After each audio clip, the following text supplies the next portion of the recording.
네, 안녕하세요. 실천신학대학원에서 종교사역 강의하는 정재영입니다. 이렇게 귀한 성도님들 영상으로나마 뵙게 돼서 너무 감사하고 영광스럽게 생각합니다. 특별히 한 해 마지막 주일인데요. 네, 이 시간에 평소에 제가 좀 고민하고 연구한 그런 내용들을 중심으로 해서 말씀을 좀 나눠보도록 하겠습니다. 네, 오늘 화면이 지금 안 맞네요. 네, 오늘 말씀을 나누고자 하는 제목은 뉴 노멀 시대 교회입니다.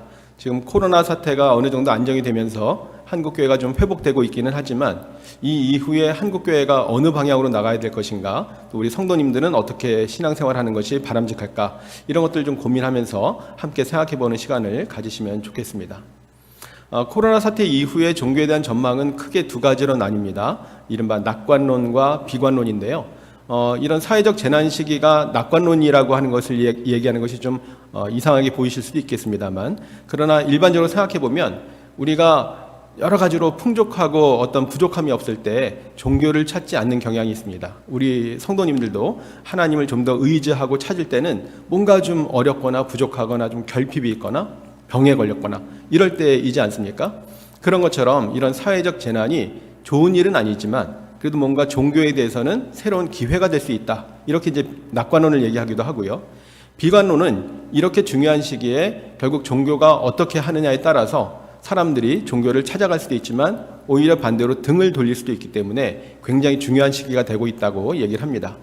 18세기 리스본에서 대지진이 일어났었는데 이 거룩하고 종교적인 도시였다고 생각하는 리스본의 지진이 일어난 것에 대해서 당시에 잘 설명이 되지 않았기 때문에 오히려 사람들이 종교로부터 등을 돌린 그런 것을 교훈으로 삼아야 된다고 얘기를 많이 하고 있습니다. 그렇다면 지금 코로나가 이미 이제 어느 정도 안정이 되어서 코로나 시기를 지나가고 있습니다만 한국교회는 어떤 상황에 있다고 볼 수 있을까요? 그런 것들 좀 같이 생각해 보시면 좋을 것 같습니다. 뉴 노멀 시대 교회에 대해서 좀 말씀을 드리려고 하는데요. 지금 화면에 사진이 보이시죠? 아주 오래된 그 옛날 집인데요. 무슨 사진일까요? 아마 아시는 분 많이 계실 것 같아요.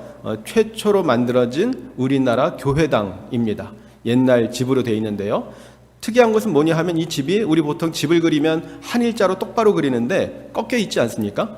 네, 기역자 형태 가옥이라고 얘기를 합니다. 왜 이렇게 꺾여서 만들어졌을까요? 아시는 분 계실 것 같은데요.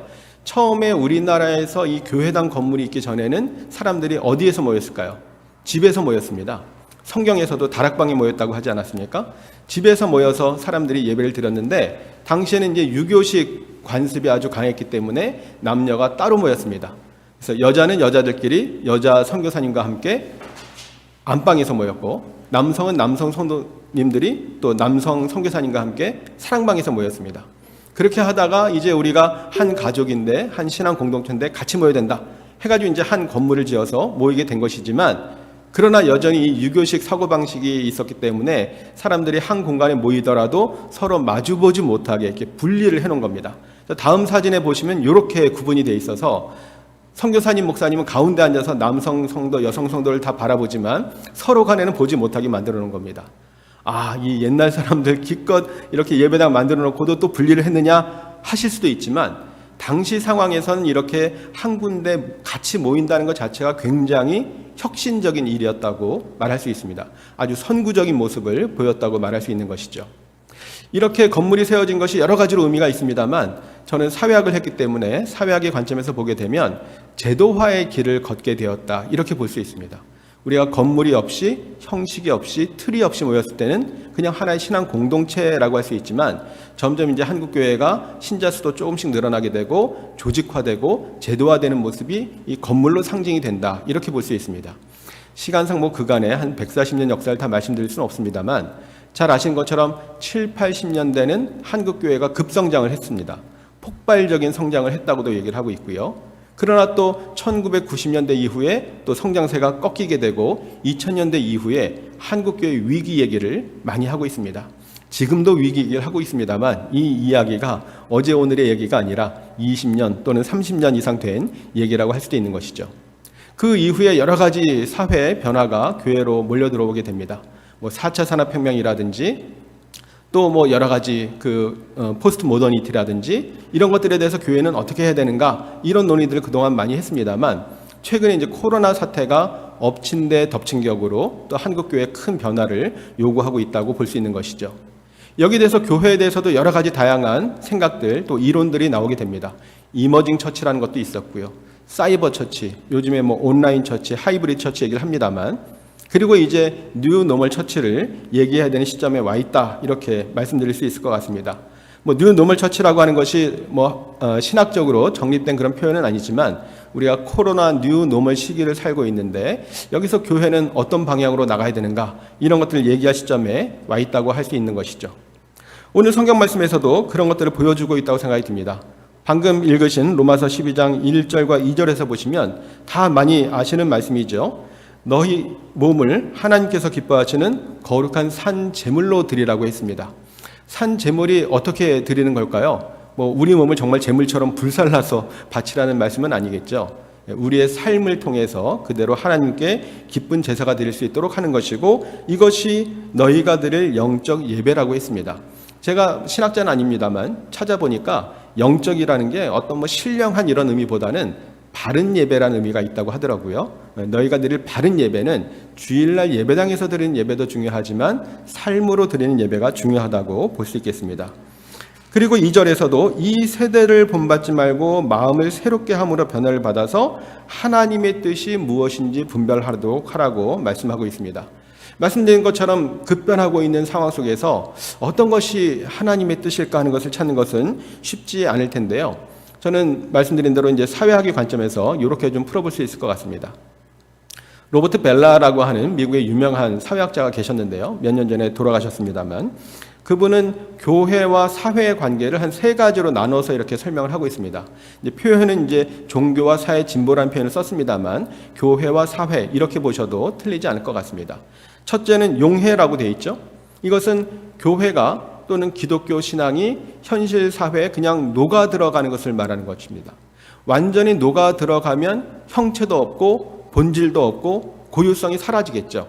그렇게 됐을 때 사회의 진보의 발전에 또는 사회에 기여하기 어렵다, 이렇게 얘기를 하고 있고요. 두 번째는 전혀 반대되는 가능성인데요. 완전히 분리가 되는 겁니다. 쉽게 보면 그냥 벽을 쌓고 있는 거죠. 세상하고 담을 쌓고 놓고 쳐다보지도 않고 관심도 갖지 않는 그런 태도를 말합니다. 역시 사회에 대해서 어떤 기여를 하기 어렵다고 볼 수 있습니다.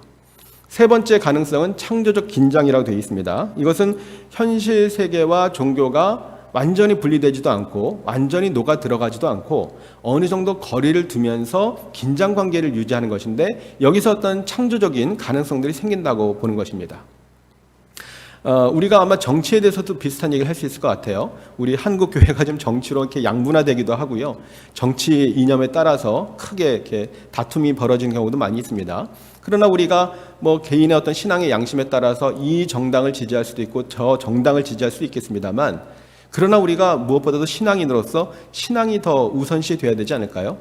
그렇다면 어떤 정치 이념이나 정책에 대해서도 우리가 거리를 두고 지지하더라도 비판적인 지지를 하고 그래야 될 텐데, 때로 보면 이렇게 너무 맹목적인 지지를 해가지고 이념이 신앙보다 앞서는 것처럼 보일 때가 많이 있습니다.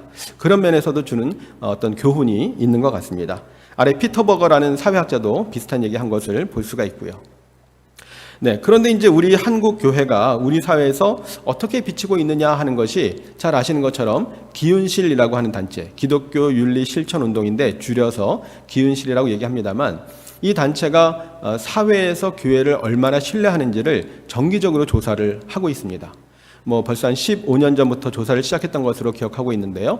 3년마다 조사를 하기 때문에 2020년에 조사를 했었고 올해 또 조사를 했습니다. 올해는 제가 조사 책임을 맡아서 제가 발표도 했었습니다만, 그 조사 결과를 보시게 되면 화면에 보시는 것처럼 일반 우리나라 국민들 중에 교회를 신뢰한다는 응답이 21%. 어떻게 보십니까? 높은 수치인가요? 낮은 수치인가요? 오른쪽에 보시면 신뢰하지 않는다는 대답이 74%, 3배가 넘기 때문에 결코 높은 수치라고 볼 수 없는데요. 특히 이 수치는 3년 전에 코로나가 터지기 직전에 조사했을 때 32%였거든요. 그것도 사실은 많은 퍼센트가 아니라고 얘기를 많이 했었는데 3년이 지나면서 더 떨어진 것을 볼 수가 있습니다. 그리고 이것은 코로나 사태를 경험하면서 우리나라 국민들이 교회를 봤을 때 영 신뢰하기 어려운 종교기관이다, 이렇게 평가한 것으로 볼 수 있을 것 같습니다. 그리고 이 응답에는 우리나라 국민들이 전체적으로 들어왔기 때문에 종교인들도 똑같이 포함이 되어 있는데요. 종교인들을 제외하고 무종교인, 종교가 없는 사람들만 따로 보면 10.6%이기 때문에 더 떨어지는 것을 볼 수가 있습니다. 우리가 일단 전도를 중요하게 생각하는데요. 전도의 대상자가 무종교인이라고 생각한다면 무종교인들에게 전도하기는 더 어렵다고 볼 수도 있습니다.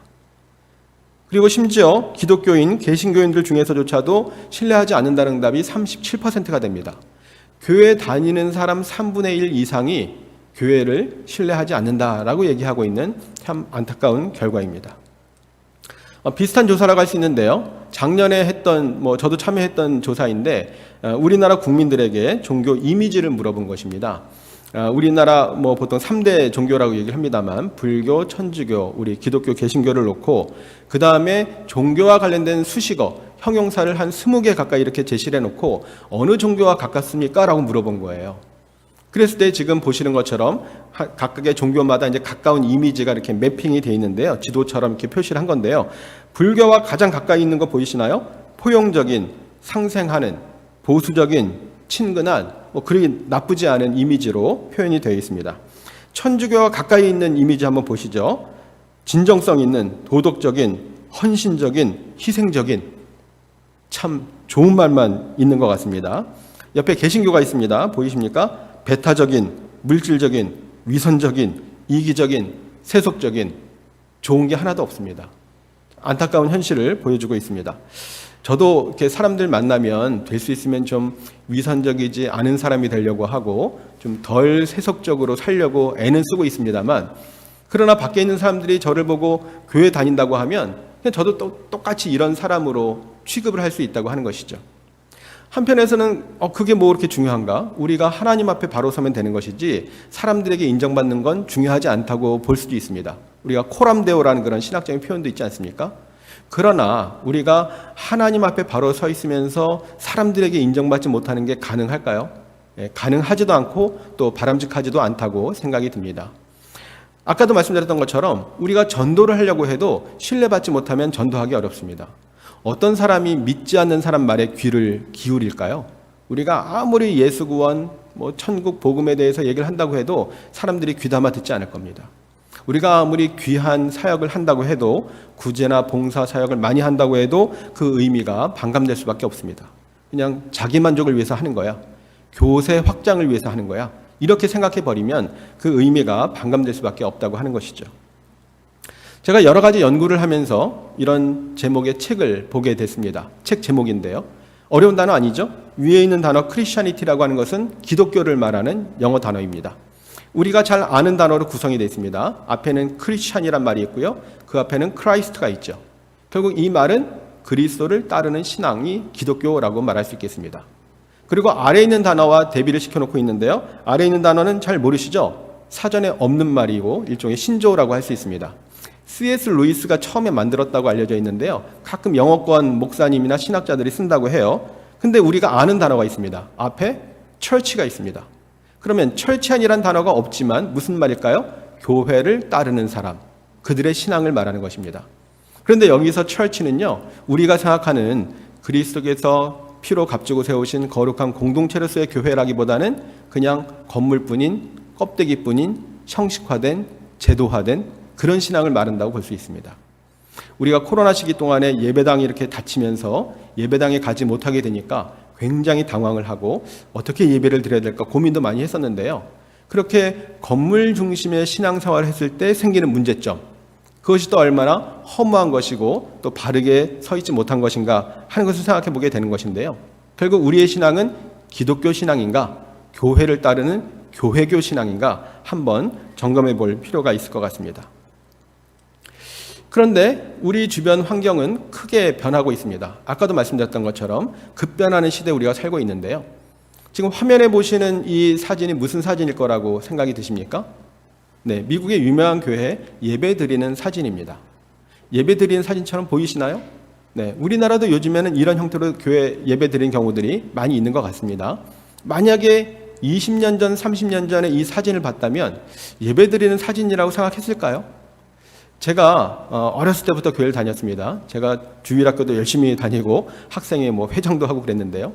저희 교회에서 옛날에 샤론의 밤이라고 다른 교회에서는 문학의 밤이라고 했습니다만 우리 교회는 오직 예수님만 찬양한다고 해서 샤론의 밤이라고 했는데 거기서 제가 친구들하고 기타 치면서 찬양을 하겠다고 했다가 굉장히 그 당시 지도하시던 교육 전도사님에게 혼났습니다.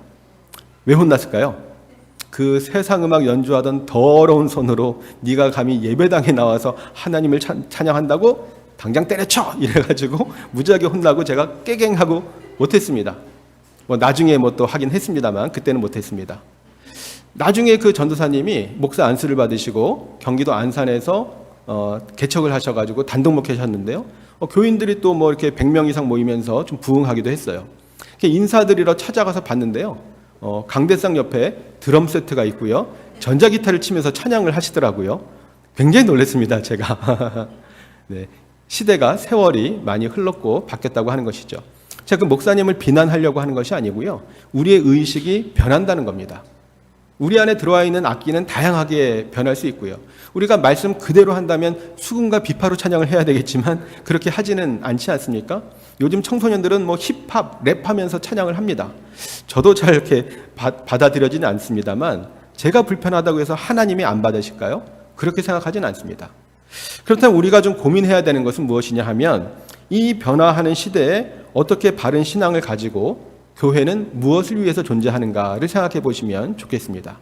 교회 존재 목적, 그것은 제가 이제 사회학을 했기 때문에 제가 신학적으로 말씀드리긴 좀 어렵습니다만 나중에 우리 목사님을 통해서 잘 들으시면 좋을 것 같고요. 사실은 신학적인 전통이나 교단에 따라서 조금 표현이 다를 수도 있습니다. 그러나 어쨌든 우리 교회, 새사랑교회가 생각하는 우리 교회의 존재 목적은 분명하리라 생각이 듭니다. 그러나 그 표현 방식은 다양할 수 있다고 하는 것이죠. 그야말로 어떤 본질적인 부분, 아무리 시대가 변해도 아무리 세상이 바뀌어도 절대 변하거나 훼손되면 안 되는 본질이 있을 것이고요. 또 시대에 따라서 이렇게 저렇게 바뀔 수 있는 부분도 있다고 하는 것이죠. 그렇다면 우리가 간단하게 우리의 어떤 그 교회 존재 목적이나 신앙의 목적을 하나님의 말씀을 따라서 하나님을 사랑하고 이웃을 사랑하는 것이 중요하다고 생각한다면 그 대원칙은 변할 수 없는 것이죠. 그러나 이것이 지금 이 시대의 뉴 노멀 시대에 어떻게 드러나야 되는가? 또 우리가 앞에 보셨던 말씀처럼 우리 몸을 거룩한 산 제사로 드린다면 이런 예배와 삶의 통합을 어떻게 이뤄낼 것인가? 이런 것들을 좀 고민하시면서 좀 답을 찾아갈 수 있기를 바랍니다. 오늘 로마서 12장 4절 5절의 말씀에 보시면 우리가 잘 알고 있는 지체에 대한 말씀을 하고 있습니다. 흔히 우리가 공동체 얘기할 때 많이 인용하는 말씀이기도 하죠. 그러니까 우리가 한 몸이지만 그리스도 안에서 한 몸이지만 다양한 은사를 가지고 공동체를 세워나가는 것이지 않겠습니까? 6절 이하에 바로 그런 내용들이 나와 있고요. 이런 것들이 어떤 온전한 교회의 모습이라고 생각할 수 있겠습니다. 그런 점에서 공동체에 대해서도 한번 생각해 보시면 좋겠는데요. 제가 책을 보니까 어떤 미국의 학자가 공동체라는 개념을 쭉 정리를 해보니까 그 의미가 99가지나 되더랍니다. 공동체의 의미가 100가지나 된다는 거예요. 그래서 똑같이 공동체라는 말을 사용하지만 머리의 생각은 다를 수 있다는 겁니다. 제가 이제 그 내용 가지고 논문을 쓰기도 했었는데요. 가장 기본적으로 우리는 두 가지는 생각해야 될 것 같습니다. 두 가지 차원. 안으로의 공동체성, 밖으로의 공동체성이라고 표현했는데요. 안으로의 공동체성은 우리가 하나가 되었다는 이제 우리는 하나가 되었습니다. 그런 찬양도 있습니다만 우리가 스스로 한 몸이라고 하는 공동체 의식 이런 것을 말하는 것이고요. 이것이 7, 80년대 한국교회가 크게 성장할 수 있었던 중요한 요인이 된다고 볼 수도 있습니다. 왜냐하면 당시에 한국 사회가 경제 성장을 하고 근대화가 되면서 사실은 많은 사람들이 고향을 떠나서 도시로 서울로 몰려들면서 가족을 잃어버렸거든요. 가족과 헤어지는 그런 경험들을 많이 했는데 동네마다 있는 교회가 하나의 공동체의 역할을 하게 되고요. 일종의 대체 가족의 역할을 했다고 많은 사회학자들이 얘기합니다.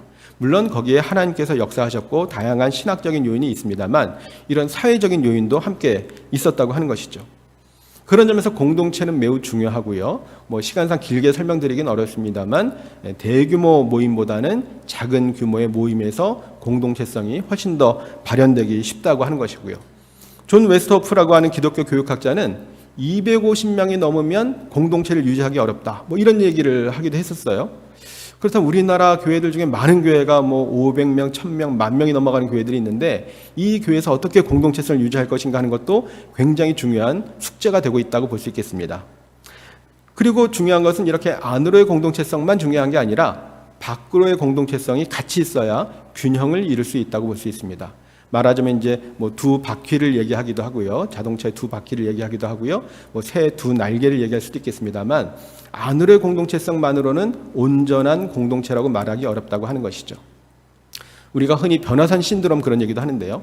예수님이 변화산에서 기도하시면서 변화를 이렇게 경험하셨을 때 옆에 있는 제자들이 보면서 너무나 그 모습이 좋고 황홀해서 초막을 3개 짓고 뭐 이런 얘기를 했잖아요. 예수님께서 뭐라고 하셨죠? 그러는 거 아니야. 여기 초막 짓는 거 아니야. 너희는 산 밑으로 내려가서 제자의 삶을 살라고 이렇게 가르치시지 않았습니까? 우리가 교회 안에서 거룩함을 경험하고 경건한 공동체를 경험하는 것은 매우 중요하지만 우리끼리의 공동체로 끝나서는 안 된다고 하는 것입니다. 성경 말씀에서는 빛과 소금의 역할을 감당하라고 말씀하고 있지 않습니까? 그런 점에서 우리가 어떻게 이런 사사화된 신앙을 극복할 수 있느냐. 사사화, 한자로 써 있습니다만 종교사회학 용어입니다. 신앙이 개인적인 일이 돼버리는 겁니다. 아주 개인적인 차원에서만 의미를 가지고 있고 심리치료 효과라든지 어떤 성공을 하기 위한 도구라든지 이런 차원에서는 의미를 가지고 있지만 사회적인 수준에서 공적인 수준에서 역할을 감당하지 못하는 이런 종교가 되고 있다. 이것은 뭐 우리 기독교에만 얘기하는 게 아니라 지금 현대 종교가 다 그렇다고 하는 것입니다. 이런 것들을 극복하는 게 매우 중요한 과제가 되고 있다. 말씀을 드릴 수 있을 것 같습니다. 그런 점에서 요즘에 얘기 많이 하고 있는 미셔널 처치, 아마 우리 성도님들도 많이 들어보셨으리라 생각이 듭니다만 일부러 영어로 써놨는데요. 이것도 역시 신조어라고 할 수 있습니다. 아마 아직 사전에 등재가 안 된 걸로 알고 있는데요. 미션이란 단어는 우리 잘 알고 있죠. 영화도 미션 임파서블 있습니다만 기독교 용어로 미션은 선교죠. 선교입니다. 그런데 미셔널이라고 하는 이 형용사를 만들어서 쓰는 겁니다. 왜냐하면 미션이란 말이 여러 가지로 좀 오용되고 남용되고 있다고 생각을 하는 것이죠. 뭐가 문제일까요? 문제는 아닙니다만 미션 하면 우리 성도님들 어떤 게 떠오르세요? 해외 선교 떠오르시죠? 해외 선교 중요합니다. 해야죠. 그런데 선교가 해외 선교만 있는가? 그런 얘기라고 할 수 있습니다. 레슬리 뉴비긴이라고 많이 들어보셨을 것 같은데 이분이 영국의 선교사로 인도에 파송돼서 35년간 선교 사역을 마치고 은퇴해서 자기 나라 영국으로 돌아와 보니까 영국이 인도보다 더 선교지 같은 상황인 것을 보게 되면서 선교가 꼭 해외 나가서 타 문화권에서만 해야 되는 게 아니구나라는 생각을 하게 된 겁니다. 결국 선교라고 하는 것은 모든 교회가 감당해야 될 사명이고 또 역시 모든 성도들은 선교적 삶을 살아야 된다고 하는 것이죠.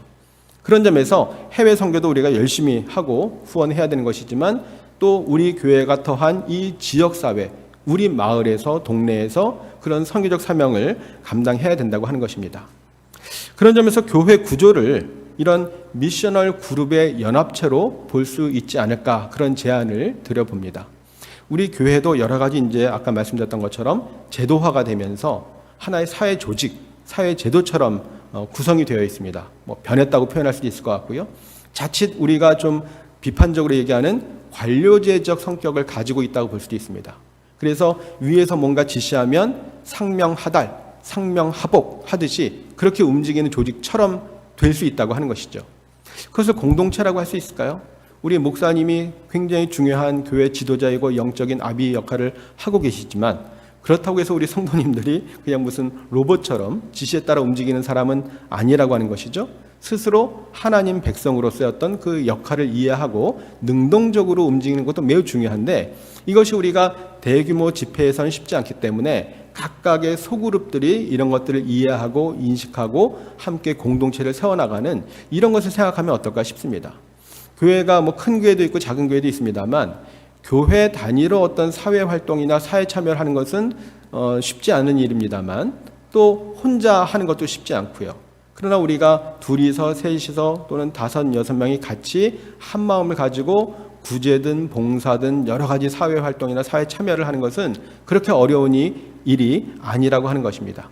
특히 코로나 시기 이후에 이런 대규모 연합 집회는 점점 어려워지고 있고 사람들이 또 불편해하는 부분들도 있는데요.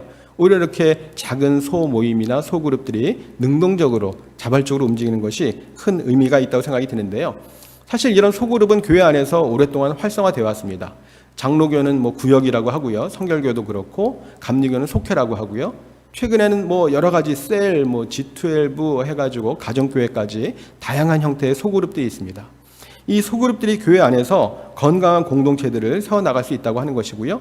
여러 가지 통계를 보더라도 이런 것들을 실제로 감당하고 있다는 것들이 나와 있는데요. 시간상 통계를 다 자세히 보여드리지 못하지만 목회 데이터 연구소에서 나온 그런 통계들을 보시면 소그룹이 여러 가지로 정서적인 지원 집단의 역할을 하고 있다는 것을 볼 수가 있습니다.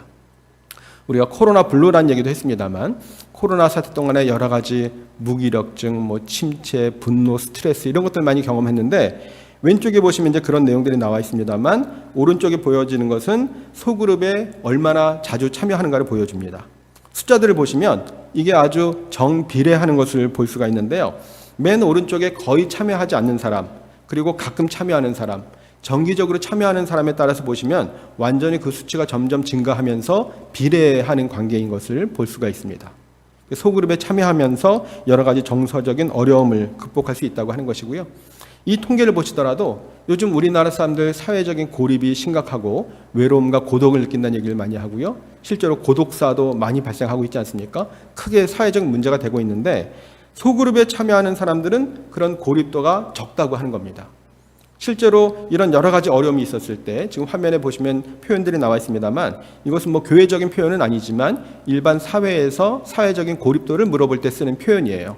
이런 여러 가지 어려운 일이 생겼을 때 누구에게 도움을 요청할 것이냐 하면 소그룹에 참여하는 사람들은 소그룹의 다른 멤버들에게 내가 도움을 요청하겠다는 대답이 많이 나옵니다. 당장 우리 소그룹 멤버, 구역 식구들에게 도움을 요청할 수 있고 도움을 받을 수 있을 거라고 기대를 하는 것이죠. 그런 식으로 이런 소그룹이 실제로 공동체 역할을 하고 있다고 하는 것이고요. 그리고 말씀드렸던 것처럼 이것이 우리끼리만의 공동체가 아니라 또 지역사회, 또 이웃들에게까지 펼쳐지기 위해서는 어떤 교회의 공적인 책임이라고 하는 것이 매우 중요합니다. 코로나 때 많이 읽었던 책 중에 하나인데요. 신학서적이 아니고 종교사회학 책입니다. 미국의 유명한 종교사학자인 로드니 스탁이라는 분이 쓴 책인데요. 코로나에 대한 책은 아니고 제목이 기독교의 발흥이라고 되어 있지 않습니까? 여기서 보여주고 있는 것처럼 기독교가 초기 신흥 종교에서 어떻게 급성장할 수 있었는가를 연구한 책이라고 볼 수 있는데요. 그 내용에 보시면 여러 가지 요인들이 나와 있지만 그 중에 하나 전염병에 대한 대처에 대해서 얘기를 하고 있습니다. 당시에도 전염병이 크게 창궐 했는데 당시에 더 지배적인 세력을 형성했던 이교도들은 이것을 자신의 신앙에서 이해하지 못했기 때문에 도망가기 바쁘고 환자들도 돌보지 않았는데 당시에 신흥 종교였고 소수 종교였던 기독교 신자들은 이것을 하나님의 섭리 가운데 이해하려고 했었고 특히 이웃사랑이라고 하는 이타적인 규범을 가지고 있었기 때문에 환자들을 내팽개치지 않고 끝까지 돌봤다는 거예요. 그 중에 일부는 실제로 그 돌보던 환자들과 함께 병에 감염돼서 사망하기도 하고요. 이런 것들이 사람들에게 큰 감동을 주면서 세계적인 종교로 발돋움하는데 중요한 역할을 했다고 하는 것이죠. 이런 것들이 이제 오늘날 사회에서 어떤 미셔널 처치, 앞에 말씀드렸던 미셔널 처치와 또 마을 공동체 사역으로 연결되고 있다고 볼 수 있겠습니다. 앞에 말씀드렸던 미셔널 처치라고 하는 것이 말씀드린 것처럼 지역 사회에서 우리 교회가 속한 이 지역 사회에서 공동체 정신을 구현하는 것이라고 한다면 이 지역 사회에 대한 관심이 매우 중요하다고 하는 것이죠. 우리가 신학적으로도 개 교회를 지역 교회라고 하지 않습니까? 그렇다면 새사랑교회가 지금 이곳에 노원구 이 자리에 세워졌는데 그렇다면 우리가 이 지역사회에 대해서 전혀 모르고 지역사회 일에 전혀 관여하지 않는다면 하나님께서 이 자리에 교회를 세우신 의미가 반감될 수밖에 없다고 생각이 듭니다. 그런 점에서 우리의 어떤 현재 모습 또 우리의 신앙생활 사역을 한번 돌아보시면 좋겠습니다. 관련해서 제가 미국에 방문했을 때 일 한 가지를 말씀을 드리려고 하는데요. 화면에 보시는 것처럼 시애틀 지역에 미셔널 처치들을 좀 보려고 갔었는데 모임 이름이 커뮤니티 디너, 공동 식사 이렇게 할 수 있겠죠. 그 목사님이 백인 목사님이 모임을 주도하고 있었는데 그 요일에 따라서 장소를 달리해서 모였기 때문에 저희가 요일을 보고 오늘은 여기서 모이는구나 하고 찾아갔습니다. 아마 그 공간이 지금 새사랑교회 예배당보다는 좀 컸던 것 같은데 원탁 테이블이 한 7, 8개 있었던 것 같고요. 한 30-40명이 모였던 것 같아요. 그래서 목사님에게 왜 이런 걸 하느냐고 여쭤봤죠. 이렇게 화면에 보시는 것처럼 간단한 식사를 제공하고 있는데요. 그 목사님 말씀이 이 3분의 1의 사람들은 한 끼 식사를 해결할 수 없는 저소득층, 빈곤층, 노숙인들이 있고요. 3분의 1은 혼자 밥 먹기 싫어하는 혼밥족들, 나홀로족들. 그리고 3분의 1은 봉사자들이죠. 그래서 이 봉사자들이 배급을 하는데 시간이 얼마 안 걸립니다. 사람이 많지 않기 때문에 한 10분이면 끝나요. 그럼 다 같이 원탁 테이블에 둘러앉아서 섞여가지고 같이 식사하고 대화하는 거예요. 근데 왜 이런 모임을 하냐고 여쭤보니까 이 목사님이 아까 제가 말씀드렸던 철치아니티라는 단어를 쓰셨어요. 미국 교회가 지금 건물을 지어놓고 건물 안에서만 사역을 하고 있고 목회자들도 그런 목회를 하고 있는데 자기 생각에 예수님이 보여주셨던 모범은 그게 아니라는 생각이 들었다는 거예요. 예수님이 물론 회당에서도 가르치셨지만 또 온 마을과 동네에 다니면서 사람들을 만나고 병든 자를 고치고 이적을 행하시고 천국 복음을 선포하셨는데 그게 정말 본질적인 목회가 아닐까라는 생각이 들었다는 겁니다.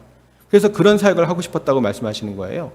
상당히 전 의미 있게 받아들였습니다. 물론 한국교회가 이 목사님을 똑같이 따라할 필요는 없습니다만 우리 한국교회도 좀 비슷한 모습을 보인다고 생각이 들면서 그렇다면 우리 한국교회는 지금 이 교회당만 지키고 있을 것이 아니라 교회당 울타리 밖으로 나가서 어떻게 사람들을 만나고 접촉점을 만들고 또 거기에 대해서 다양한 관계들을 만들면서 또 복음도 전하고 좋은 관계를 만들어갈 수 있을까? 이런 고민들을 좀 해보시면 좋을 것 같아요.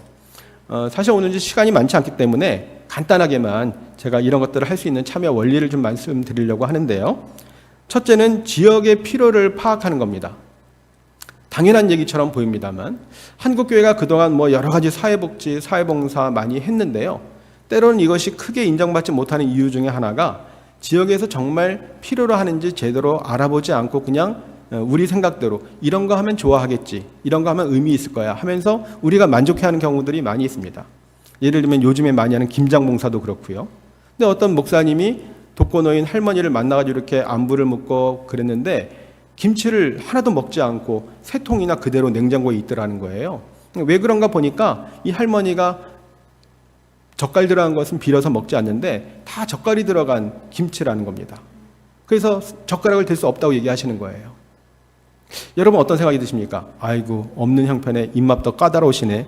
그냥 감사하고 드시면 좋을 텐데. 이런 생각이 드십니까? 네. 요즘에 밥 한 공기 먹어도 먹고 싶지 않은 거, 입맛에 없는 거 꾸역꾸역 먹는 사람은 없습니다.